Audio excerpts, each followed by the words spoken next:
Claude-Henri de Fuzet de Boissonneau, ni trop ni trop peu, conte moral.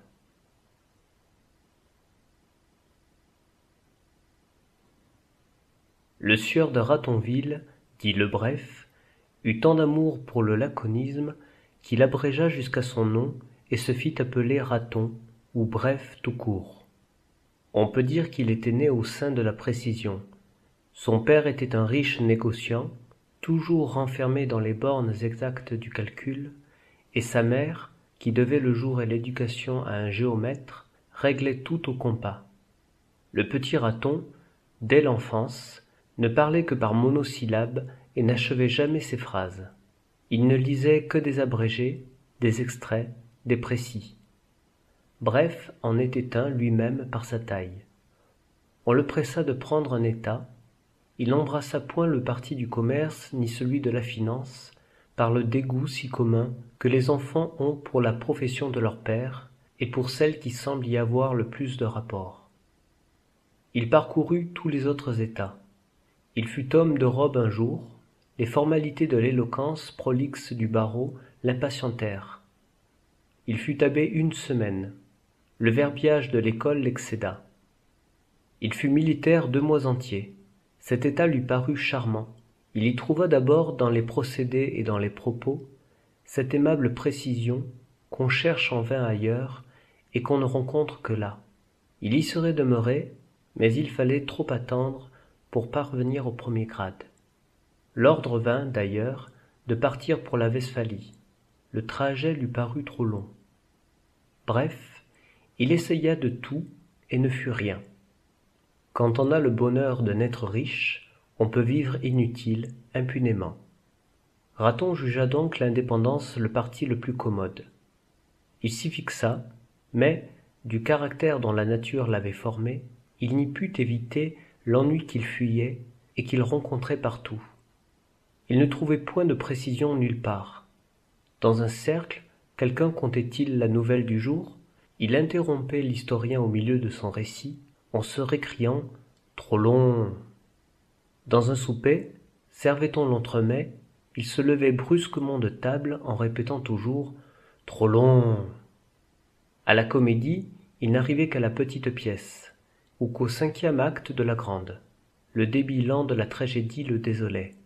À peine l'acteur avait-il prononcé 10 vers de suite, que Raton sortait du théâtre en murmurant tout haut « Trop long 20 fois, trop long !» À l'opéra, il n'entendait jamais que le dernier air, et à chaque reprise, il chantait constamment « Trop long !» C'était son refrain. Un mardi, il entra au parterre, il eut pour la première fois la patience de voir un ballet entier. Mais comme il était petit et précis en tout, il trouvait tous les spectateurs trop grands et toutes les danses trop longues. Dès qu'un voisin lui masquait la vue d'une danseuse qu'il lorgnait, il répétait sans cesse « Trop grand, morbleu, trop grand !» Et chaque fois qu'on recommençait le même pas, il criait impitoyablement « Trop long, encore un coup trop long !» Un grand officier de dragons, qui était auprès de lui, impatienté de ces exclamations, lui répliqua en colère « Trop grand, trop long, finissez. Quand on a le corps si petit et l'esprit si court, on doit se taire, ou se tenir tapi dans sa boîte. » Raton, qui était aussi brave que concis, lui dit tout bas « Sortons ». Il partit en même temps et fut suivi de l'officier. Dans la première rue détournée, il mit l'épée à la main, mais par malheur, il avait le bras trop court pour atteindre son adversaire, dont le fer, proportionné à la longueur de sa taille, le renversa du premier coup. Raton en tombant s'écria « Trop long !» On le remporta chez lui. La blessure était peu dangereuse, mais le chirurgien eut l'art de la rendre longue, et de désespérer notre petit homme qui ne cessait de lui crier son refrain. Il guérit enfin au bout de 6 semaines. Dès qu'il fut parfaitement rétabli, il eut pris fantaisie de se marier. Le choix était plus difficile pour lui que pour un autre. Quoique petit, il n'aimait pas les grandes femmes. Il en voulait une dont la taille, ainsi que l'humeur, fût assortie à la sienne, qui parlât peu, mais juste, et qui fût précise, à tous égards, comme lui. Pour la trouver telle plus sûrement, après plusieurs vaines recherches, il fit choix d'une jeune personne de 16 ans, qu'on pouvait appeler une vraie miniature, faite à peindre dans sa brièveté, et jolie, faute d'étoffe pour être belle, elle y gagnait, elle en était plus piquante, elle en avait plus de grâce.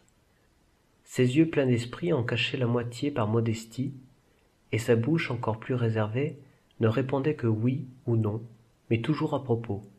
Cela lui seyait. Elle était dans l'âge du silence, où l'on doit écouter pour apprendre. Un sourire fin, d'ailleurs, suppléait à sa réserve. Raton crut avoir rencontré, comme on dit familièrement, chaussure à son pied. Mais il n'y trouva pas la précision qu'il attendait, ni la conformité d'esprit dont il s'était flatté. Chloé développa ses sentiments.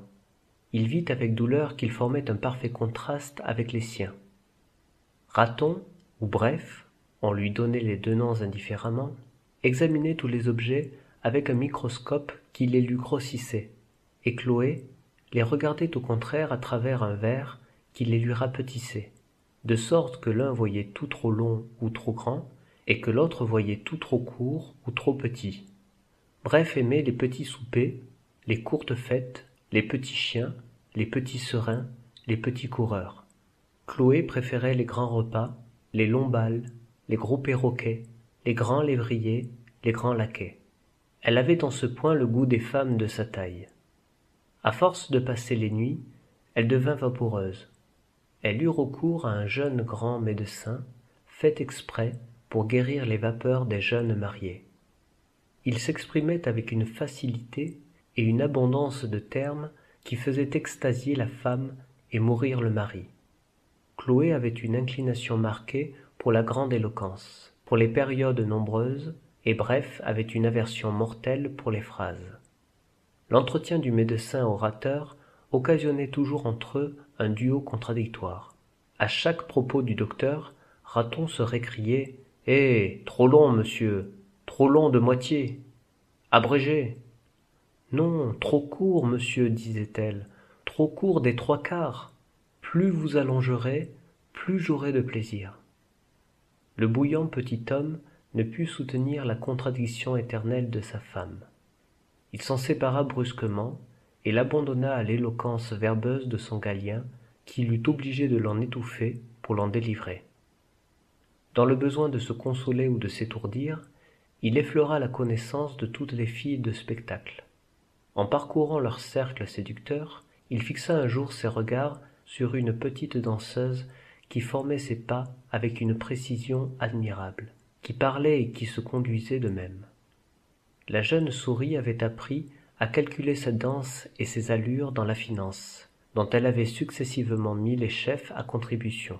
Mais malgré la justesse de ses calculs, elle avait des goûts et des fantaisies sans nombre qui la rendaient souvent pauvre au sein de l'opulence. Raton la prit dans un de ces instants fâcheux qui la laissaient libre mais indigente.